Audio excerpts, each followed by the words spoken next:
It took me a while to put down the controller, but Battlefront was one of the 3 reasons for getting a PS4 in the first place, with the other 2 being Kingdom Hearts 3 and Ape Escape 4. I mean Ratchet and Clank. They should make an Ape Escape 4 though. Normally I do these with 5 on both sides to keep it balanced, but with the exception of these 3 glaring negatives, there's virtually nothing on the dark side, so I can remain positive for this one. No point in beating a dead tauntaun. For the moment. With that out of the way, I'll just list the 5 things I love so far about Star Wars Battlefront, be they minor or major. In case you couldn't tell, I want to do this quick so I can get back into the game. 5. Oh, I can't wait to play my new game for the very first time! My excitement level is off the charts! Oh man! I gotta wait for it to install. Ooh, now this is nice. You can't take damage, you get a feel for the dark side, and yeah, this is way better than just sitting there. Best load screen ever! Ooh, I can deflect the blast right back at them? That's super awesome! I mean, oh, too easy. You mean heroes can now use 3 abilities right away instead of having to share a stamina bar? Please let Force Choke be better here than in Battlefront 2. Holy crap, did you hear that? Sounds like I obliterated his neck into billions of little pieces, and then he went silent. Can't lie, dark side is pretty tempting right now. 4. If you can resist the urge to hop into battle, you may find something else to appreciate. Leaving the main menu idle for a while will produce some animations, but so far my favorite goes to R2-D2 and C-3PO. And if that's not Anthony Daniel, then they got one heck of an impersonator. Did you get over here at once? This is no time for your foolishness. Follow you? Why should I do that? Bucket of bolts. They didn't have to do this, but no one is complaining. Have you deactivated?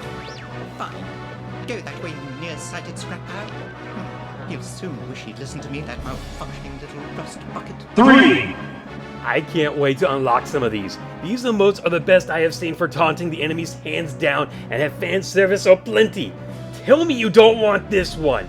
They spared no expense to get the true Star Wars feeling and get everything they can out of it, and it is paying off. 2.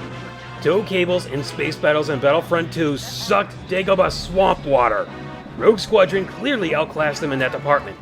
Here, I think they hired those X-Factor 5 members to do these. Snowspeeders go on autopilots when the tow cable is fired, and they work like a minigame of keep the snowspeeder in the gray area. And while they may not take place in space, I couldn't care less. There is way more room here than you could ever need. You can have some great dogfight moments, handle better than I could have imagined, and are more fun than I think people give them credit for. And if the other team is proving too difficult for you, you can always hunt down some AI fighters. It lacks the challenge and respect, but you gotta get those points however you can. 1.